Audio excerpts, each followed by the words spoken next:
The native landscapes of Sumatra are disappearing with alarming speed. Every year, farmers here slash and burn large swathes of rainforest, mainly to make way for palm oil plantations. They're also burning peatlands, a type of wetland that stores huge amounts of natural carbon. When peat soil burns, it releases carbon dioxide and causes toxic smoke that's thicker and more dangerous than smoke from other forest fires. Once we had a volunteer firefighter who got treated with oxygen because of respiratory problems. When he came back after 2 weeks, we observed that his condition had become much worse. Alongside the grave health risks they pose, peat fires have a devastating impact on our climate. Scientists found that peat fires in Indonesia pumped hundreds of millions of tons of greenhouse gases into the atmosphere this year. Peat fires are also notoriously difficult to put out because they continue to smoulder underground. We cannot extinguish peat fires completely, especially in the dry season. We can only stop them from spreading. Kita cuma bisa mencegah supaya gak merambat seluas mungkin nih. Cuma itu aja.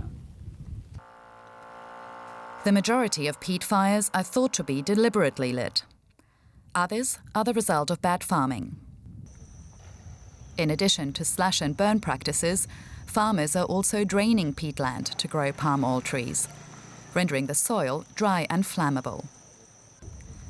For years, palm oil cultivation has been the go-to means to make a living for farmers in Sumatra. But some are starting to make the switch.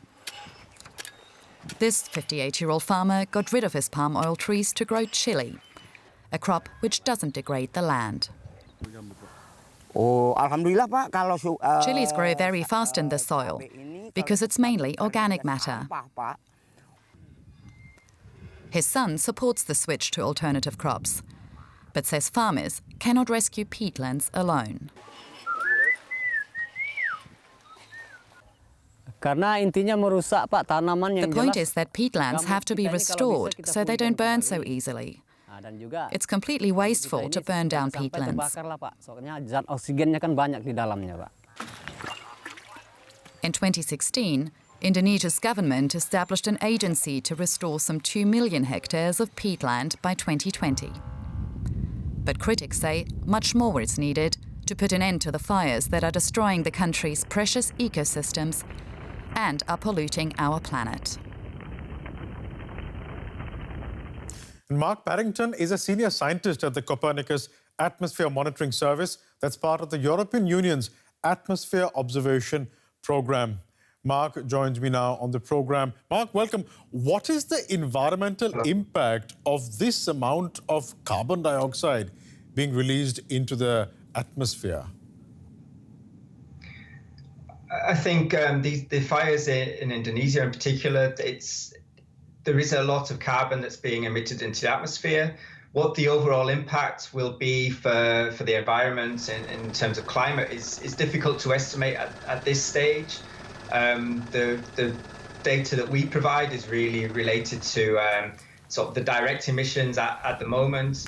To really understand how much of that carbon then stays in the atmosphere would require quite detailed modelling of the carbon cycle, and that's not something that can be done in near real time, and will be something that will be estimated after the fire season and after the whole, after the vegetation response to the fires has been taken into account as well. So just in layman's terms, more than 700 megatons of carbon has been released into the environment. Should we be worried about this or not?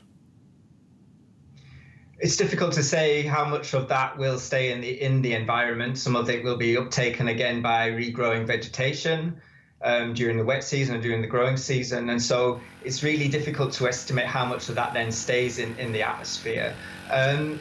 The using CO2 as an emission from fires is quite a convenient way of trying to get across the level of the activity and the intensity.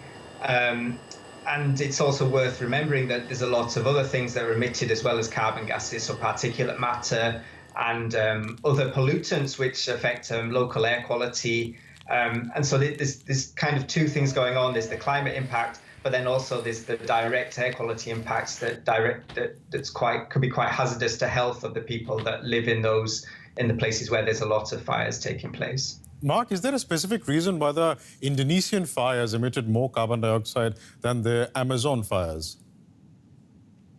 It's somewhat difficult to compare directly between the Amazon and what happens in Indonesia. And this is because there's different types of fuel, different types of vegetation that's burning. One of the critical issues for Indonesia is that it's peatlands that have become dried out that are burning, and they burn in a very different way to vegetation. So smolders at low temperatures releases a lot of different types of gases, and it can burn for a long period of time. So it could also burn underground, for example, and then resurface when the conditions change. Mark Barrington, thank you very much for speaking to us. You're welcome. Thank you.